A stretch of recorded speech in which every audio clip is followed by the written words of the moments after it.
been obedient to Pastor Jesus. They've been trying to read their Bible when they get home. At least read a proverb a day to keep the devil away. They've been trying to do the right thing, but a storm still came. Let me tell you something very quickly. Let's park the car right there. Don't you think because you're saved you won't struggle?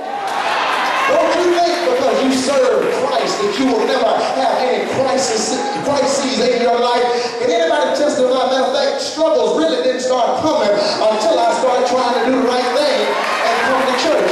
He said that same day, the same day, have you ever left church and a few minutes later somebody cut you off in a parking lot and you lifted your hand and said, got to be more careful? And it was the same day. They had just heard sermons all day long. And let's just hang out at the front porch for a minute, because verse 35 lets us on to something else. Jesus tells his disciples, verse 35, he tells them, let's go over to the other side. Now, they get in a storm, but Jesus tells them in verse 35, let's go over to the other side. I really appreciate that, because Jesus gives them a pre-storm sermon. He knows what they're headed into. He knows the word they're going to need. But what's interesting is when they get in the storm, they forget their pre-storm sermon. Well, what's the pre-storm sermon? If Jesus was preaching this revival tonight, Jesus would have said about 8 words. Let us go over to the other side. It's not deep, it's just direct. It's not profound, but it's practical. It's not complex, but it's clear. He said, we're going over to the other side. But when they get in the middle of the storm, they forget what he told them at the beginning of the storm.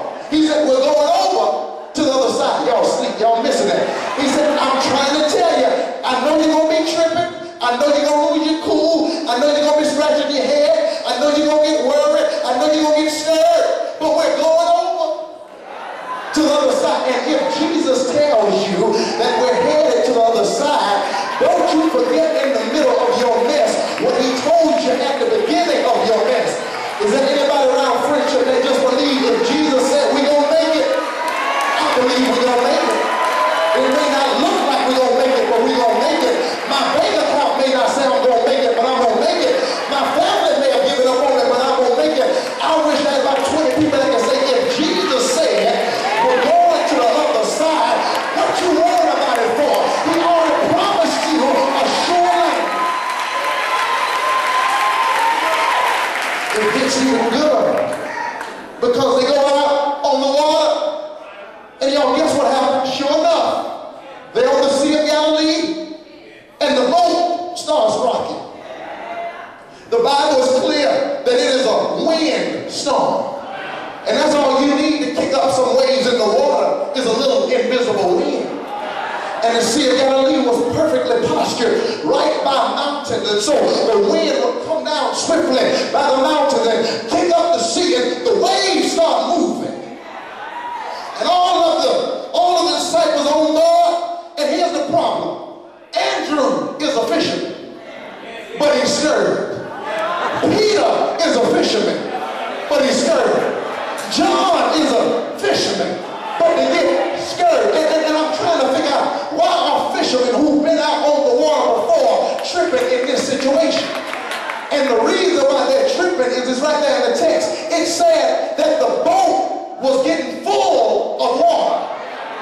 Now, you don't have to be a rocket scientist to know that if you're on the water and the water outside the boat keeps getting in the boat, eventually the boat's about to be gone.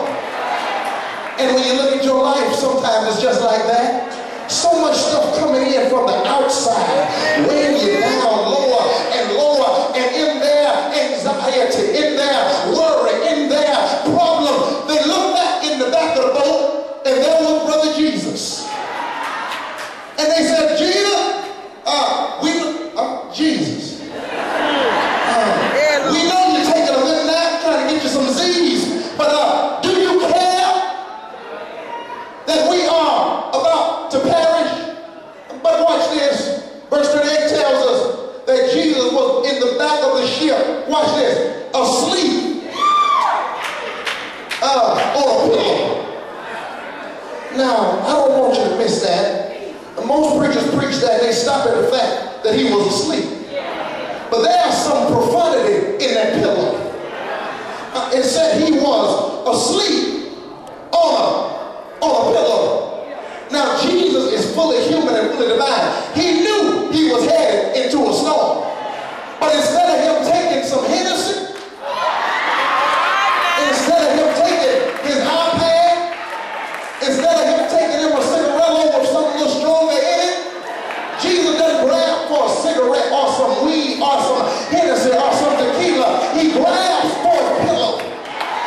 And Jesus teaches us about the power of a pillow. Because some of us have been losing a whole lot of sleep, worried about stuff that you can't do nothing about. And Jesus said, instead of you grabbing for everything else, getting on the telephone, the telephone, grab you a pillow. And here's why you ought to grab your pillow. Somewhere I read that he that keepeth Israel neither slumbers nor sleep. The same God that's awake in the daytime, he didn't get laid off at nighttime. He's still on the throne. And is there anybody around friendship that can testify, I'm going to sleep tonight? I don't care what kind of traveling nigga been trying to call me in. I'm going to sleep tonight. I don't care what my family members do. I'm going to sleep tonight. If Jesus could sleep on a pillow in a storm, you ought to be able to go to sleep with a little mess you've been worried about.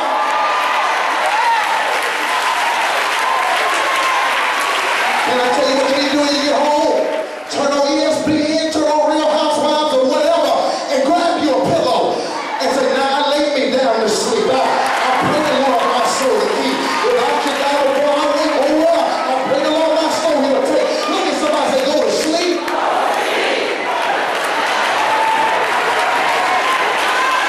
Stressed out over bills, walking the floor. Stressed out over your family, walking the floor.